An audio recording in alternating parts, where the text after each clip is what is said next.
Hello నమస్తే, నేను journalist YNR. ఆంధ్రప్రదేశ్లో మీడియా సంస్థలు పార్టీల వారీగా విడిపోయాయి. పార్టీల వారీగా మీడియా సంస్థలు విడిపోయాయి అనే కంటే పార్టీలే నడిపిస్తున్న మీడియా సంస్థలు చాలా ఆంధ్రప్రదేశ్ రాష్ట్రంలో ఉన్నాయి. సాక్షి గ్రూప్ని వైసీపీ నడిపిస్తుంటే మిగతా మెజారిటీ మీడియా తెలుగుదేశం పార్టీ ఆధ్వర్యంలో నడుస్తోంది. సో రెండు పార్టీలకు రెండు ప్రధానమైన మీడియా హౌసెస్ పెట్టుకొని ఆంధ్రప్రదేశ్లో రాజకీయం చేస్తున్న పరిస్థితి. మీడియా సంస్థలు కూడా పార్టీల కార్యాలయాలుగానే పనిచేస్తున్న వాతావరణం చూస్తున్నాం ఆంధ్రప్రదేశ్ రాష్ట్రంలో. ఎవరు దీనికి ఈ మాట చెప్పడానికి నేను ఎక్కడ వెనక్కి పోదలుచుకోలేదు. ఎవరికి అనుమానాలు కూడా ఉండాల్సిన అవసరం లేదు. ఎవరు అటువంటి మీడియాలపైన అవి ప్రజల మీడియాలుగా చూడాల్సిన అవసరం లేదు. పార్టీల మీడియాలే ఎవరికి ఎటువంటి డౌట్ లేదు. అయితే 2 రోజుల క్రితం బంగారుపాళ్యంలో మామిడి రైతులకు సంబంధించిన సమస్యలు తెలుసుకోవడం కోసం, వాళ్ళని పరామర్శ చేయడం కోసం వైసీపీ అధినేత జగన్మోహన్ రెడ్డి అక్కడికి వెళ్ళారు. అక్కడికి వెళ్ళిన సందర్భంగా వైఎస్ఆర్ కాంగ్రెస్ పార్టీని వ్యతిరేకించే ప్రభుత్వానికి అనుకూలంగా ఉండే మీడియా ప్రతినిధులు కూడా అక్కడికి పర్యటన కవర్ చేయడం కోసం వెళ్ళారు. ఈ సందర్భంగా ఆంధ్రజ్యోతి ఫోటోగ్రాఫర్ శివకుమార్ పైన వైఎస్ఆర్ కాంగ్రెస్ పార్టీకి సంబంధించిన కార్యకర్తలు దాడి చేశారు. వైఎస్ఆర్ కాంగ్రెస్ పార్టీకి సంబంధించిన కార్యకర్తలు ఆ 2 ఛానళ్ళు ఎక్కడ అంటూ వాళ్ళని వెతుక్కుంటూ మరీ వచ్చి దాడి చేశారు అంటూ తెలుగుదేశం పార్టీ మీడియా రిపోర్ట్ చేసింది. So Telugu Desam party media report చేసిన ప్రకారం వెతుక్కుంటూ వచ్చి దాడి చేశారో లేదో తెలియదు, కానీ ఆంధ్రజ్యోతి ఫోటోగ్రాఫర్ శివకుమార్ పైన మాత్రం విచక్షణ రహితంగా దాడి చేయడం కనిపించింది. ఆయన హాస్పిటలైజ్ అయి ఉన్నారు, ప్రస్తుతం ట్రీట్మెంట్లో ఉన్నారు. సో ఈ దాడి ఆ మీడియా సంస్థలపైన జరిగిన దాడిగా, ఆ మీడియా సంస్థలపైన ఉన్న కోపంతో జరిగిన దాడిగా వైఎస్ఆర్ కాంగ్రెస్ పార్టీకి కనిపించవచ్చు, కానీ ఇది ఓ జర్నలిస్టు పైన జరిగిన దాడి. జర్నలిస్టులుగా చూడడం ఆంధ్రప్రదేశ్లో ఉన్న రాజకీయ పార్టీలు అలవాటు చేసుకోవాలి. ఓ ఛానల్కి సంబంధించిన, ఓ పత్రికకు సంబంధించిన ప్రతినిధి కనపడితే ఆ ప్రతినిధిలో తమ ప్రత్యర్థుల్ని చూడడం అనేది మానుకోవాలి, మర్చిపోవాలి. ఈ పద్ధతికి స్వస్తి చెప్పకపోతే ఆంధ్రప్రదేశ్ రాష్ట్రంలో జర్నలిస్టులు స్వేచ్ఛగా పనిచేసే పరిస్థితి ఉండదు. చాలా సందర్భాల్లో చూస్తూ ఉంటాం. అఫీషియల్గా ముఖ్యమంత్రిగా ఉన్న సందర్భంలోనే జగన్మోహన్ రెడ్డి పదే ఆ 2 పత్రికలు అంటూ, సో కొన్ని టీవీ ఛానల్స్ పేరు చెప్తూ వాళ్ళంతా కూడా మన వ్యతిరేకులు అంటూ ఒక బ్రాండింగ్, స్టాంపింగ్ చేసే ప్రయత్నం చేస్తూ వచ్చారు. సో వాళ్ళు కూడా మేము ఎక్కడ ఆ పార్టీకి వ్యతిరేకులం కాదు, ఆ పార్టీకి దూరంగా ఉండే వ్యక్తులం కాదు, మేము ఆ పార్టీ వ్యక్తులమే అన్నట్టు వాళ్ళు బిహేవ్ చేస్తూ వచ్చారు. ఈ సందర్భంగా గతంలో జగన్మోహన్ రెడ్డి అనంతపురం పర్యటన సందర్భంగా అక్కడ ఫోటోగ్రాఫర్లపైన దాడి జరగడం చూసాం, జర్నలిస్టులపైన దాడి జరగడం చూసాం. సో మా పార్టీ ప్రోగ్రాంకి మీకేంటి పని అనే స్థాయిలో కార్యకర్తలు ఎదుటి మీడియా పైన దాడి చేయడం చూసాం. అదే సమయంలో నారా లోకేష్ పర్యటనల సందర్భంగా సాక్షి వచ్చిందా, ఇంకో ఛానల్ వచ్చిందా అంటూ ఆయన టీజ్ చేయడం కూడా చూసాం. సో అప్పుడు జగన్మోహన్ రెడ్డి కావచ్చు, ప్రస్తుతం నారా లోకేష్ కావచ్చు, మీడియాలని తమకు వ్యతిరేకమైన మీడియాలను పేరు పెట్టి పిలిచి బ్రాండింగ్ చేయడం ద్వారా ఆ మీడియా సంస్థల్లో పనిచేస్తున్న జర్నలిస్టులకి రక్షణ లేకుండా చేస్తున్నారు. మీరు మేనేజ్మెంట్లతో కొట్లాడండి, క్షేత్రస్థాయిలో పనిచేస్తున్న జర్నలిస్టులతో కాదు.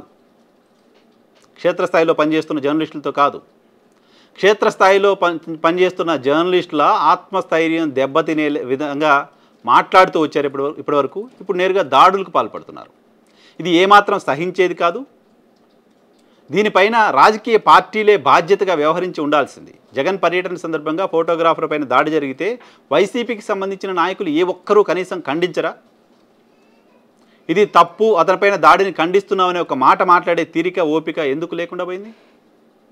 సరిగ్గా కొద్ది రోజుల క్రితం సాక్షి కార్యాలయాలపైన దాడులు జరిగిన సందర్భంగా మీరు కోరుకున్నారు కదా, పత్రికా స్వేచ్ఛ అంటూ మాట్లాడారు కదా. పత్రికలపైన దాడి జరిగితే ఎవరు మాట్లాడరా అంటూ మీరు అప్పుడు పదే మాట్లాడుతూ వచ్చారు కదా. సో ఆ రోజు మీరు కోరుకున్న మద్దతు, ఆ రోజు మీరు కోరుకున్న సమాజంలో మిగతా వాళ్ళు ఖండించాలనే మాట ఈరోజు ఆ జర్నలిస్ట్ కూడా కోరుకుంటారు కదా. ఆ జర్నలిస్ట్ని ఆ పత్రికకు సంబంధించిన ప్రతినిధిగా, ఉపాధి కోసం పనిచేస్తున్న వ్యక్తిగా మాత్రమే చూడాలి తప్ప ఆ పత్రిక యజమానిగానో లేకపోతే మీకు శత్రువుగానో చూసి దాడులు చేస్తామంటే ఎట్లా? శత్రువుపైన కూడా దాడి చేసే రైట్ ఎవరికి ఇచ్చారు? లేదు కదా.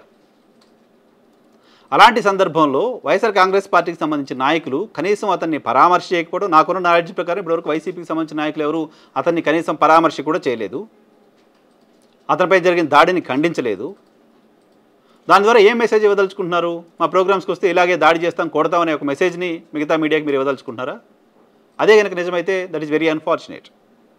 సేమ్ టైం ప్రభుత్వం వైపు నుంచి, ప్రభుత్వం మిగతా సందర్భాల్లో ఎవరైనా ఒక మాట అంటేనే సాయంత్రానికి కేసులు పెట్టేస్తున్నారు, అరెస్టులు చేసేస్తున్నారు, వేరే రాష్ట్రాల్లో ఉన్నా ఇంకెక్కడ ఉన్నా పట్టుకొచ్చేస్తున్నారు. అక్కడ కెమెరాల సాక్షిగా ఎవరు దాడి చేస్తున్నారు వీడియోస్ కనపడుతున్నాయి, ఫొటోస్ కనపడుతున్నాయి.